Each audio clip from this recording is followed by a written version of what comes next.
Yeah, well, I think northern New Mexico is really a special place and a unique place in the United States. Um, I mean, in the environmental setting is part of it, where the deserts and the Rocky Mountains meet is a pretty special, magical landscape, to be sure. I have always felt that the landscape here speaks to me. It's both rugged and stark, but then you get into the woods and it's very lush. So you have those contrasts in the natural world.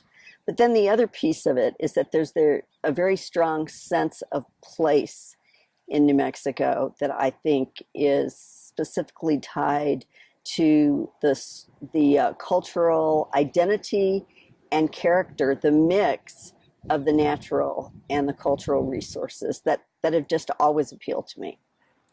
A place that has qualities of an ancient world about it that's hard to find in North America. I mean, you basically have to go to Europe, really, to experience the sense of a place that has that kind of antiquity in its history. I think there are definitely some special challenges for a federal land management agency like the Forest Service in New Mexico, given the long history of the region, the land tenure history.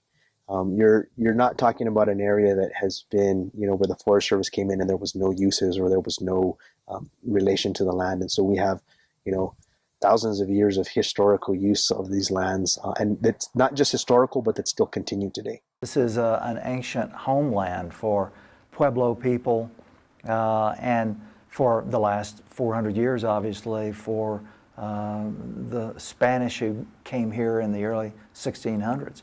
In the case of the tribes and the Hispanic people, people have been here for hundreds of years, and in some cases, their ancestors were here thousands of years ago. So their roots are very deep, and they have a connection to the land related both to subsistence and to spirituality that are still very much a part of their cultures. What we had in the Rockies in particular, before the Forest Reserve Act came into being, was local populations basically using the mountains as local commons.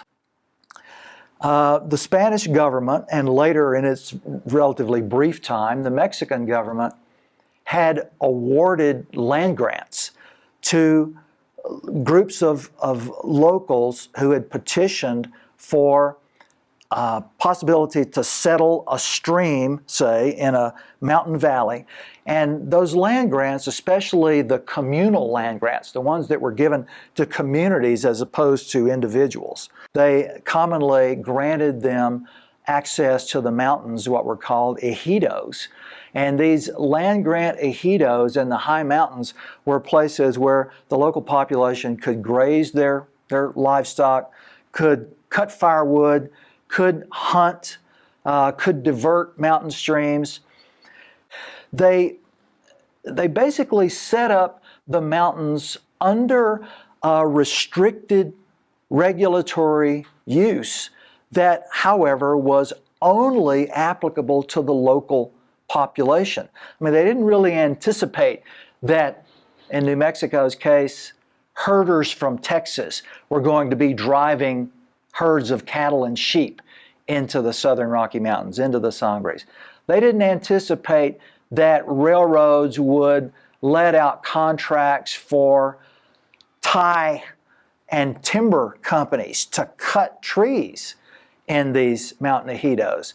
The ejidos were established with the idea that they would govern local use, but not with the idea that anybody else was ever going to be interested in these local mountains. And in New Mexico, these local commons, not having anticipated being invaded from the outside, simply didn't have the regulatory authority or the policing ability to keep timber companies, tie cutting groups, sheepmen and cattlemen from Texas and Oklahoma and elsewhere out of the mountains.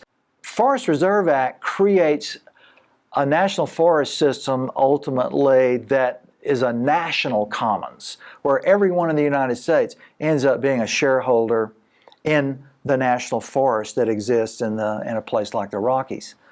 And so what the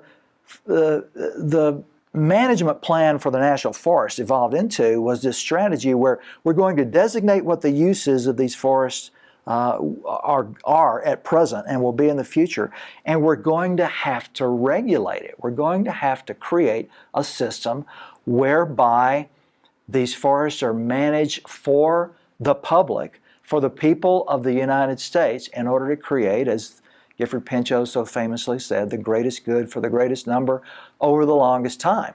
And the only way to do that was to do so in a regulatory way, to give people, for example, grazing permits and permits to cut timber. You know, I think folks talk about, I've heard folks talk about like the Antiquities Act and sort of like some of the national monuments, and those are really to preserve things that are sort of dead. But in New Mexico, we have a very alive and vibrant culture that's based on these old settlements, but that the uses and the needs for the land, or use of the land, continue to till today. So I think that the forest really has something for everyone.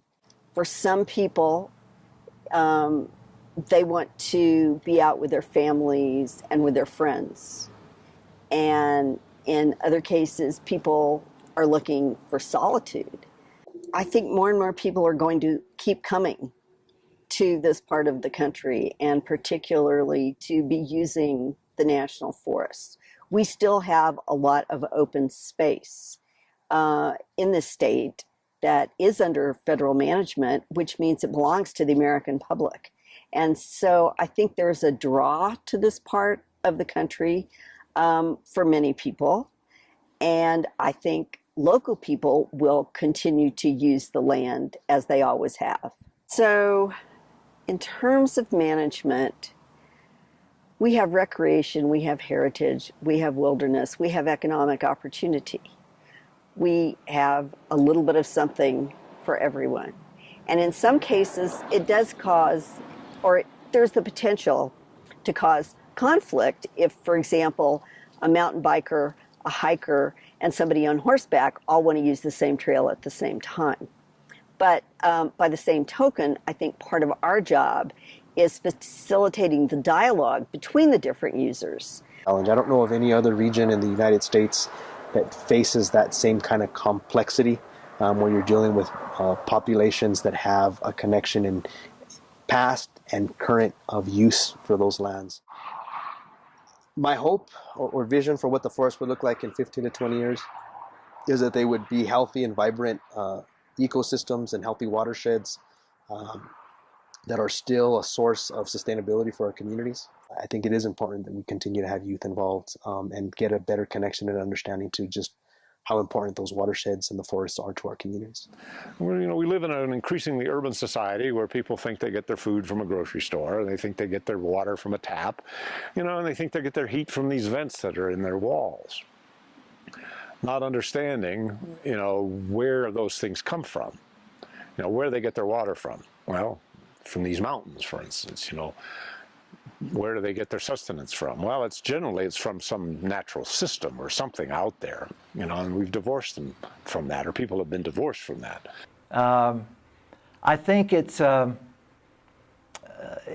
one of the great stories of the American West. You can't say it's a triumphant story because it's a troubled story in a lot of ways.